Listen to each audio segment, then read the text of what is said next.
تخيل إنك بتزعق وتتخانق في الشارع بأعلى صوتك، والناس كلها بتبصلك بصدمة، مش عشان أنت غلطان لكن عشان أنت في الحقيقة بتزعق للهوا. ده بالظبط اللي حصل مع بطل قصتنا النهاردة، اللي حياته اتحولت من قمة النجاح لكابوس مرعب. تخيل معايا المشهد ده، شاب مراهق بيحاول بكل قوته إنه يمسك عجلة من ورا ويجبرها إنها تقف بالعافية، لكن فجأة الراجل اللي راكب العجلة بياخد باله من اللي بيحصل، وفي جزء من الثانية بيتحول لكتلة من الغضب الأعمى اللي بتنفجر في وش الولد المسكين. الولد بيقع على الأرض بعنف شديد، وهدومه بتبقى متبهدلة تماما، ومظهره بيصعب على أي حد. ورغم كل ده الولد بيرفع صباعه وبيشاور للراجل باتهام واضح وصريح. الولد بيقول له بوضوح إنه بيضيع الوقت، وإنه بيحاول يديله هدية لكن هو بيرفضها وبيضيعها من إيده. بس الراجل بيرد عليه بصرخة مليانة وجع، وبيقول له إنه مش مهتم بالوقت أصلا، لأن الوقت بالنسبة له عبارة عن عقوبة سجن مفيش منها أي هروب. وبيصرخ في وشه وإنه مش عايز الهدية بتاعته، لأنه أخذ الهدية الخاصة ببنته منها وحرمه منها للأبد. الراجل بيطلع كل غضبه المكتوم وبيمشي ويسيب الولد على الأرض، لكن اللي ما كانش يعرفه إن المشهد ده كله اتسجل في السر بكاميرا واحد من الناس اللي كانت معدية بالصدفة في الشارع. وفجأة الأمور بتاخد منعطف مرعب ومخيف لما الفيديو ده بيتعرض على شاشة كبيرة جوه شركة من الشركات، وهنا بتظهر الحقيقة الصادمة للكل. الراجل ده كان بيزعق في الشارع للهوا، وما كانش فيه أي ولد أصلا معاه. الناس في الشركة بتبدأ تسأله وتضغط عليه عشان يرد عليهم. كانوا عايزين يعرفوا هو كان بيزعق لمين بالظبط في الفيديو ده، لكن وهو واقف وش لوش قدام أسئلة الحاضرين كلهم ملامحه كانت فاضية تماما ومصدومة، وما كانش قادر حتى يفسر تصرفاته الغريبة أو يبرر السلوك العشوائي ده لأي حد. محدش من اللي واقفين كان يعرف إن ضربات الحياة القاسية كانت خلاص طحنته ودمرت روحه، وسابته بيتصارع كل يوم في معركة شرسة بين الحقيقة والهلوسة. تفتكروا إيه اللي ممكن يكسر إنسان ناجح ويخليه يكلم أشباح في الشارع؟ السر كله هنعرفه دلوقتي. زمان هاورد ده كان أسطورة ماشية على الأرض في عالم الإعلانات في مدينة نيويورك. راجل كلمته كانت بتولع أي قاعة يدخلها من كتر حماسه وتأثيره الكاريزمي على كل اللي حواليه. كان دايما بيقول ويقترح إن الحب والوقت والموت هم الثلاث حقائق الأساسية اللي بتربط كل البشر ببعضهم. كان بيشوف إننا كلنا كبشر بنشتاق للحب وبندور عليه، وبنتمنى دايما إننا نملك وقت أكتر في حياتنا، وفي نفس الوقت كلنا بنترعب وبنخاف من فكرة الموت. لكن مأساة مفاجأة وسريعة خطفت منه بنته اللي كان عمرها 6 سنين بس، وفي ليلة وضحاها الإمبراطور الجذاب ده اتحول لشخص ساكت ومنعزل تماما عن العالم الخارجي. فقد كل شغفه وحماسه، وبقى مجرد إنسان متبلد من ناحية الحياة ومن ناحية الشغل. بقى بيقضي أيامه زي الزومبي جوه مكتبه، بيقتل الوقت في رص أحجار الدومينو في أشكال معقدة جدا بياخد فيها ساعات. مراته ما قدرتش تتحمل الوجع اللي بيعصر القلب، ولا قدرت تواجه زوج غرقان في أحزانه ومش راضي يخرج منها، وفي النهاية اختارت إنها تسيبه وتمشي وتنقذ نفسها. ومن اللحظة دي عالم هاورد اتحول لضلمة كحل، وقطع علاقته بكل الناس بلا استثناء، وحبس نفسه جوه سجن من العذاب المستمر على فراق بنته. المنفذ الوحيد ليه كان كتابة 3 غوابات، بس مش لأشخاص طبيعيين، دي غوابات لمفاهيم مجردة. كان بيكتب للحب وللوقت وللموت. هاورد ما كانش بيكتب مجرد غوابات عادية يفرغ فيها طاقته، ده كان بيتكلم مع وجعه نفسه، وبيسأل الكون كله ليه المأساة والعذاب ده نزل على راسه هو بالذات. انهيار هاورد المستمر ما دمروش هو بس، ده كمان خلى الشركة اللي بناها تقع وتنهار معاه. العملاء الكبار بدأوا يهربوا واحد ورا التاني، وشبح الإفلاس بقى بيهدد المكان بشكل حقيقي. لكن لحسن الحظ ظهر شخص مستعد يشتري الشركة دي بسعر أعلى بكتير من قيمتها الحقيقية في السوق. بالنسبة لشركائه ال3 ويت وكلير وسايمون، دي كانت هدية نازلة من السماء، لأنها معناها إنهم هياخدوا مبلغ ضخم جدا يعوضهم عن كل الخسائر دي. لكن هاورد كان بيعاند بشكل غريب جدا، ورفض تماما إنه يمضي على عقد الاستحواذ ده. العند بتاعه ده استفز الشركاء ال3 لأقصى درجة، لأنهم مش مستعدين يضيعوا الفرصة الذهبية دي من إيديهم أبدا. وفي النهاية وصلوا لاتفاق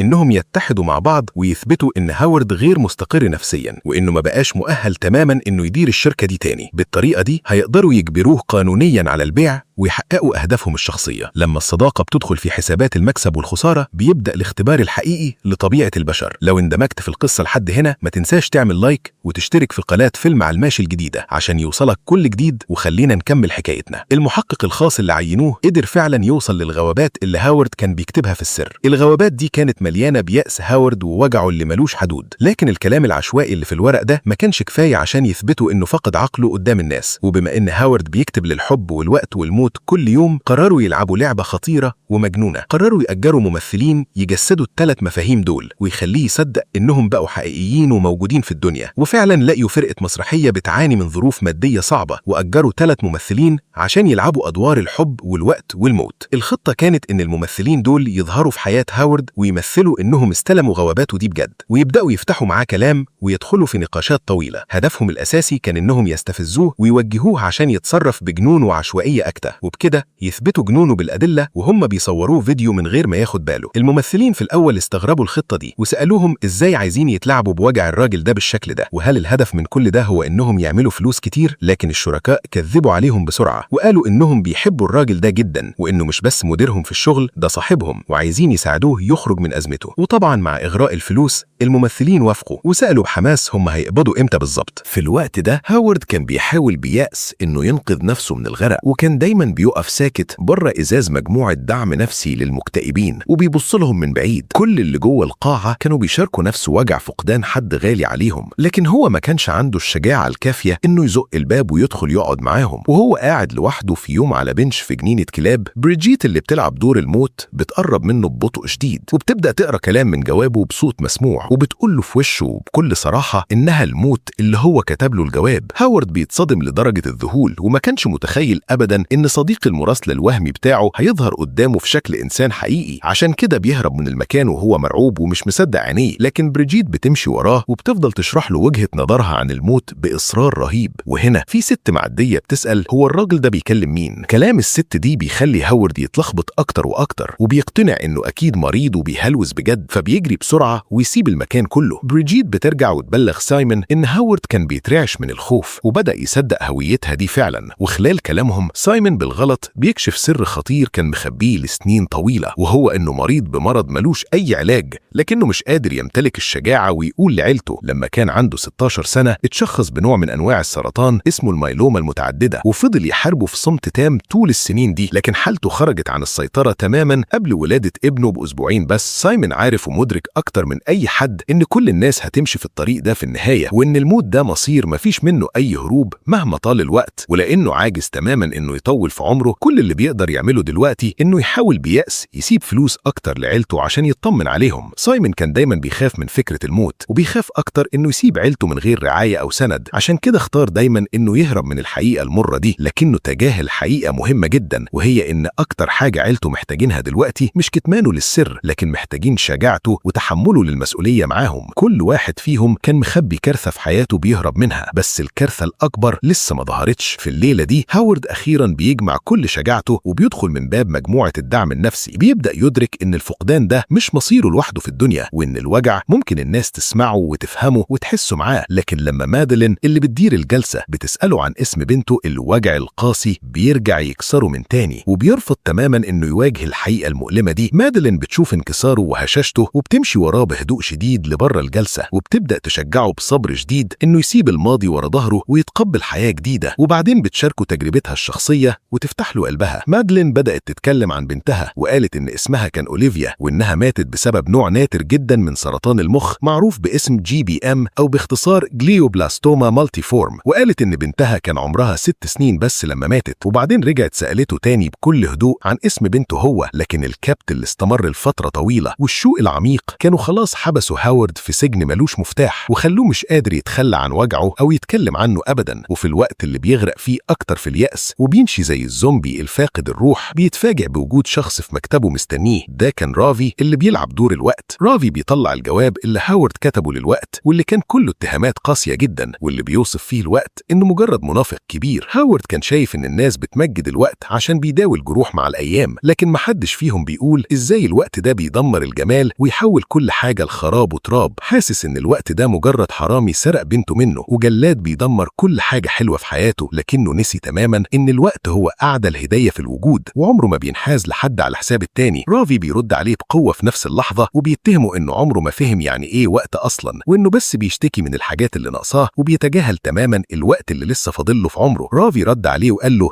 إنه متوفر بكثرة وإنه في حد ذاته هدية كبيرة، وحتى وهم واقفين بيتكلموا في اللحظة دي هو عمال يديله هدايا بس هو بيضيعها على الفاضي. وسأله باستهزاء عن الحاجات اللي بيضيع وقته عليها دي، وقال له في النهاية إنه هو اللي المفروض يكتب جوابات مليانة غضب مش العكس. قدام التوبيخ القاسي ده هاورد بيقف مش قادر ينطق بولا كلمة واحدة. خرابه الداخلي بقى مكشوف تماما قدام نفسه، ورغم كده لسه حاسس بالعجز التام. بعدين كلير بتروح تقابل رافي عشان تسأله بلهفة عن رد فعل هاورد، لكن رافي بيتهرب من السؤال، وبدل ما يجاوب بيقول لكلير إن الوقت مجرد وهم مستمر في عقولنا. وهنا بنكتشف إن أول مرة رافي قابل فيها كلير لاحظ إنها بتحاول تحمل عن طريق التلقيح الاصطناعي. كل الناس شايفة كلير ست قوية وناجحة جدا في شغلها ومستقلة، لكن دلوقتي وهي في الأربعينات من عمرها ضيعت أحسن وقت للزواج وللإنجاب. هي نفسها من جواها تبقى لكن أمنيتها دي ما اتحصلتش، وما فاضلش غير حلم بعيد بيعذبها. في الليلة دي وهاورد بيتعشى لوحده في مطعم، بتظهر قدامه إيمي اللي بتلعب دور الحب، ولأن هاورد خسر بنته اللي بيحبها أكتر من روحه بقى شايف الحب ده مجرد وحش مفترس بياكل القلوب. لكن عيون إيمي كانت مليانة بوجع مش قادرة توصفه بالكلام. هاورد بيبص لها وهي قاعدة قصاده، واللخبطة والحيرة مالية كل تفكيره. إيمي قالت له إننا في الدنيا دي ما نقدرش نختار مين اللي نحبه، ولا نقدر نختار مين اللي يحبنا، وإن هو لو قدر يتقبل الحقيقة دي فممكن، هي مش متأكدة، بس يمكن يقدر يعيش حياته من تاني. لكن وجع خسارة بنته كان واصل للعظم، وخلى فكرة التجاوز أو النسيان شبه مستحيلة بالنسبة له. بعدها إيمي بتروح لويت وبتعترف بانهيار إن تمثيلها كان سيء جدا، وخايفة ما تقدرش تكسب ثقة هاورد وعايزة تنسحب من اللعبة القذرة دي. لكن ويت مش بيلومها وبيصمم إنها تقدر تكمل وتنجح في دورها. في اللحظة دي ويت كان باين عليه الهدوء والثقة التامة، لكن في الحقيقة هو نفسه كان غرقان لشوشته في مستنقع حياته الشخصية. كان مهووس بغرور الشهرة والفلوس، وساب رغباته تتسيطر عليه تماما، وأهمل أغلى وأهم الناس اللي حواليه. علاقته ببنته اتدمرت بالكامل بسبب سنين من الإهمال، وبقى في حيطة سد من الجفا بينهم. اتعامل مع جوازه باستهتار شديد، وانتهى بيه الحال بعيلة متدمرة تماما. المجموعة تتجمع بعد كده في المسرح عشان يتناقشوا في الخطوة اللي جاية. بما إنهم نجحوا يشتتوا عقل هاورد، هم دلوقتي محتاجينه يفقد السيطرة على نفسه في مكان عام عشان يصوروه ويثبتوا جنانه بالأدلة القاطعة قدام الكل. لكن إيمي بترفض الاقتلاح ده فورا، وبتحس إنه شيء قاسي جدا ومجرد من الإنسانية. من سنين فاتت هاورد هو اللي قادهم بشغف وعلمهم إزاي ينجحوا ويعيشوا في عالم البيزنس الصعب ده، وإداهم حصص في الشركة بكرم شديد بعد ما نجحوا وكبروا. ودلوقتي وهو في أزمة كبيرة وواقع، بدل ما يساعدوه يقف على رجله بيضربوه هو واقع عشان يعصروه وياخدوا منه آخر قطرة فايدة. إيمي ما قدرتش تتقبل الخيانة البشعة دي وسابت الاجتماع ومشيت وهي غضبانة جدا. الخطة اللي عملوها عشان يدمروا هاورد بدأت تكشف حقيقتهم هم نفسهم وتعريهم قدام نفسهم. في الوقت ده حالة هاورد النفسية كانت بتسوء أكتر وأكتر، فجمع شجاعته وراح لمادلين عشان يفضفض لها عن عدم إحساسه بالأمان وعن وجعه المستمر، وبدأ حتى يشككها في نفسه ويقول إنه بيعاني من هلوسة بسبب حزنه الشديد على بنته. وخلال كلامهم مع بعض بيكتشفوا بالصدفة البحتة إنهم بيتشاركوا نفس المصير المؤلم. هما الاتنين اتطلقوا بعد ما خسروا طفل غالي عليهم. الوجع المشترك ده خلاهم يبطلوا يصدقوا في حاجة اسمها الحب، ودفعهم للطلاق عشان يهربوا من ماضيهم المجروح. لكن مادلين بتقول لهاورد إنها رغم الطلاق هي وطليقها عمرهم ما بطلوا يحبوا بعض، وهي بتتكلم طلعت جواب طليقها سابه لها يوم طلاقهم كذكرى. هاورد بيتأثر جدا بالموقف ده وبيكشف لها عن كل اللي في قلبه بدون أي حواجز أو خوف، لكن استغاثته دي في النهاية ما لقتش إجابة تشفيه. مادلين ما غرقتش في الحزن زيه، بالعكس اختارت إنها تواجهه بقلب مفتوح وشجاعة. الحياة عمرها ما كانت طريق مفروش بالورد، لأننا بس لما بنواجه العواصف الشديدة بنقدر نشوف ألوان الطيف بعدها، ولما بندوق مرارة الدنيا بنقدر نفهم حنية الوقت وقيمته. لكن الواضح للكل إن هاورد لسه ما واجهش الوضع ده بجد. ويت بيرفض يستسلم للأمر الواقع وبيروح لإيمي تاني وبيعرض عليها 5 أضعاف المبلغ الأصلي عشان توافق تكمل في دور الحب. لكن إيمي بترفض الفلوس من غير أي تردد. في قلبها الحب الحقيقي هو التقبل والضعف والشجاعة إنك تاخد مخاطرة عشان اللي بتحبه، في حين إن ويت بيتعامل مع الحب كأنه ورقة مساومة عشان يحقق مصلحته الشخصية. وبتقول له بصراحة ووضوح إنها مش هتوافق تساعده أبدا إلا لو داس على كرامته وحاول بصدق وحقيقي إنه يرجع حب بنته ليه من تاني. في اليوم ده رافي بيتعمد يوقف هاورد في طريقه لبيته وبيبدأ يهاجمه بالكلام من غير أي توقف عشان يدمر دفاعاته النفسية تماما ويفقده أعصابه. الغضب اللي هاورد كبته جواه لفترة طويلة بيولع أخيرا زي النار، وبيصرخ في وش رافي وبيتهم الوقت إنه قاسي ومجرم لأنه سرق منه كل حاجة ودمر حياته. وبعد ما بيطلع كل مشاعره المكتومة بيلف وشه ويمشي وهو مليان حقد وغضب. والمشهد ده كله بيتصور بدقة واحترافية عن طريق المحقق الخاص. وهو منفعل ومكسور هاورد بيروح محطة المترو وبيفضل باصص لزحمة الناس اللي بتجري ورا الحب والحياة، وهو واقف وحيد في عزلته وضياعه. وفي اللحظة دي بتظهر بريجيت من تاني. هاورد بيكون قرفان من مطاردتها ليه كل مكان، لكن بريجيت مش بتديله محاضرات زي رافي، بدل كده بتستخدم تجربة حياتها الخاصة عشان تشرح له معنى الموت بهدوء وبساطة. الموت عمره ما كان نهاية الحياة، لكنه مجرد جزء منها، وبسبب الموت الحياة بيبقى ليها معنى وقيمة وضرورة إننا نعيشها صح. لكن هاورد مش قادر يسمع ولا يتقبل كلمة واحدة، وبيعتبر كلامها ده مجرد كليشيهات محفوظة ملهاش أي لازمة. حاسس إن طول ما محدش جرب وجعه فمحدش ليه الحق إنه يقف في موقف أخلاقي وينظر عليه ويقول له يعمل إيه. لحظات الجمال الجانبي دي محدش بيقدر يوجهك ليها، لازم تكتشفها بنفسك ومن جواك. وأول ما هاورد بيطلع من محطة المترو، إيمي بتنده عليه بعد سلسلة من الضربات المتتالية قلبه، ورغم إنه لسه عاجز لكنه هدي شوية صغيرة. إيمي بتتكلم معاه تاني عن المعنى الحقيقي والعميق للحب، وبتأكد له إن حتى لو الحب بيجيب وجع ودموع بيفضل هو السبب الوحيد اللي بيخلينا نقدر نعيش ونكمل. الحياة بطبيعتها بتتكون من المشاعر المختلفة والمتناقضة اللي الحب بيجيبها معاه، لكن هاورد خلاص فقد الأمل واستسلم لليأس. هو كمان زمان كان مصدق إن الحب بيدي قوة للروح، وكان بيشوف كل جمال الدنيا متجمع في ابتسامة بنته، لكن الواقع اداله أكبر خيانة ممكن إنسان يتخيلها. إيمي قالت له إنها موجودة في كل حاجة في الدنيا، في الضلمة وفي النور، في أشعة الشمس الدافية وفي وسط العاصفة المدمرة. واعترفت إنه كان صح، هي فعلا كانت موجودة في ضحكة بنته زمان، لكنها برضو موجودة دلوقتي في عز الوجع اللي هو حس بيه. وقالت له إنها السبب الوحيد لكل حاجة، وترجته إنه ما يحاولش أبدا يعيش من غيرها أو يتجاهلها. كلام إيمي كان عامل زي سيف حاد جدا اخترق نقاع القوة اللي هاورد لابسه بيستخبى وراه، ورجع كل الوجع اللي كان كبته يفيض من تاني وبقوة. لكنه كان خلاص اتخض تماما ومش قادر يحس ولو بذرة دفى واحدة جواه. ميعاد الاستحواذ على الشركة بيقرب بسرعة، ورغم كده هاورد لسه رافض يمضي، وده بيجبر الشركاء إنهم يلعبوا الكارت الأخير بتاعهم من غير رحمة. في اجتماع مجلس الإدارة بيتعرض الفيديو المفبرك على الشاشة الكبيرة قدام الكل، وفي الفيديو بيظهر هاورد وهو بيزعق للهواء وبيتصرف بالظبط كأنه إنسان مجنون فاقد الأهلية. ولما أعضاء المجلس بيبدأوا يسألوه ويضغطوا عليه، هاورد بيتلتم في الكلام ومش قادر يركب جملة كاملة على بعضها تدافع عنه، وعينيه كانت مليانة بالعجز والضياع والخوف. وفي اللحظة القاسية دي بيقنع نفسه تماما إن الحب والوقت والموت كانوا مجرد تهيؤات وهلوسة، وعمرهم ما كانوا حقيقيين. وهي شايفة هاورد بيتعذب قدامها للمرة الألف. كلير بتوصل لآخرها وما بتقدرش تتحمل، وبتعترف بالحقيقة كلها أمام الجميع. بتعترف إن المسرحية دي كلها كانت مجرد مؤامرة قذرة مترتبة منها هي وسايمون وويت. عمرها ما تخيلت إن الخطة دي هتتسبب في أذى عميق بالشكل ده لهاورد، وبدافع من رغبتهم الأنانية تجاهلوا معاناته ووجعه تماما. لكن الغريب والمفاجئ إن هاورد ما كانش غضبان منهم. هاورد وجه كلامه لكلير وقال لها إنها كرست حياتها كلها عشان الشركة دي تكبر، وإنها خلتهم هم عيلتها، في حين إنها كان ممكن تبدأ تبني عيلتها الخاصة بدل ما تضيع وقتها في إنها تغطي عليه دايما. وقال لها إنها عملت أقصى حاجة عندها عشان تخبي الحقيقة عن الكل، لكنه عارف تاريخها كويس، ووعدها إنه طول ما هو موجود عيلتها هتفضل في أمان وهتتلقى كل الرعاية اللي تستحقها. كلير شكرته بصدق وهي متأثرة جدا وبتبكي، وبعدين وجه كلامه لويت وقال له إنه أعز وأحسن صديق عرفه في حياته كلها، لكنه رغم كده محبط منه جدا. ومش محبط منه عشان المؤامرة دي أو اللي عملوه فيه من ورا ظهره، لكن عشان علاقته ببنته أليسون. وقال له إنه مش محتاج إذن منها عشان يمارس دوره كأب ليها، وإن أليسون دي هي أحسن وأجمل حاجة بتحصل في دنيته كلها ولازم يحافظ عليها. في الحقيقة هاورد كان شايف كل حاجة بوضوح من البداية، شكرهم بصدق حقيقي لأنه عارف إن الشركة محتاجة تكمل طريقها وتنجح. وأخيرا اتخلى عن عناده في إنه يمضي على عقد الاستحواذ ده. فضل باصص للورقة الأخيرة في صمت لفترة طويلة جدا، لكنه في النهاية مضى عليها. وهنا سألوه بفضول إيه الورقة التانية دي؟ طلع إن هاورد حط جزء من ملكيته في صندوق ائتمان باسم بنته، ودي كانت مجرد شهادة قانونية بتثبت إنها ما بقتش موجودة معاهم في الدنيا. في اللحظة دي بس الشركاء فهموا ليه هاورد كان رافض يمضي طول الفترة دي. هو كان عامل صندوق ائتمان بأسهمه في الشركة، والمستفيد الوحيد منه كانت بنته، فكانت الإمضاء على الورق معناها إنه يتقبل تماما حقيقة إن بنته ماتت للأبد. هو ما كانش رافض يتنازل عن الشركة زي ما كانوا فاكرين، هو كان رافض يتنازل عن آخر أثر باقي من بنته في الدنيا دي. بعدها سايمون بيقرر يعترف بمرضه لمراته بإرادته الحرة، وبياخد الخطوة عشان يعوض عيلته عن الأيام اللي فاتت في صمت وكتمان. وفي اللحظات الأخيرة من حياته بيختار إنه ما يغرقش في الخوف واليأس، لكنه بيواجه ده بهدوء وسلام، وبيودع الدنيا بكرامة وحب ومن غير أي ندم يكسره. كلير كمان بتبدأ تفهم معنى الوقت بجد، وبتلاقي الشجاعة إنها تواجه سنها ورغباتها الدفينة، بتبطل هروب من نفسها وبتبدأ تسعى ورا الحياة اللي هي عايزاها بجد، وويت بيتخلى عن طمعه وطموحه الأعمى اللي دمره، وبيبدأ يحاول بجد يصلح اللي كسره بينه وبين بنته. أعظم حكمة في الحياة مش إنك تجري ورا المكسب بأي طريقة وبس، لكن إنك تعرف إزاي تختار صح وإزاي تقدر وتحافظ على المشاعر الحقيقية اللي حواليك. في ليلة راس السنة هاورد بيخبط على باب مادلين، وبكل الشوق اللي في الدنيا مادلين ادته الجواب اللي كان مكتوب فيه أمنية إنهم ياريت يقدروا يرجعوا غرباء من تاني. ولما سألته للمرة الأخيرة عن اسم بنته، هاورد رد عليها وقال لها إنه أخيرا جه. ورغم إن سيرة بنته لسه بتطحن قلبه من جوه، إلا إن مادلين شغلت له فيديو قديم لبنتهم. في الفيديو كان ظاهر وهو بيضحك بحنية مع البنت، وهي بتبتسم ببراءة وبتقول له بصوتها الطفولي قد إيه هو بيوحشه. ولما مادلين سألته تاني عن اسمها، انهار وقال لها إنها كان اسمها أوليفيا. ولما سألته ماتت إزاي، جاوب وقال لها إنها كان عندها نوع نادر من السرطان اسمه جليوبلاستوما مالتي فورم، وإنها كانت يدوب بنت عندها 6 سنين، وإنه معروف باختصار GBM. في اللحظة دي كل دفاعاته الصلبة بتنهار تماما، وعينيه بتحمر والدموع بتنزل على وشه من غير أي توقف. وهنا بنكتشف المفاجأة الكبرى، مادلين دي تطلع طليقة هاورد نفسه. بعد موت بنتهم هما الاتنين ما قدروش يتحملوا الوجع القاسي ده، فبدأوا يلوموا ويتهربوا من بعض لحد ما اختاروا ينفصلوا ويبعدوا في النهاية. ورغم إن محدش فيهم قدر ينسى بجد،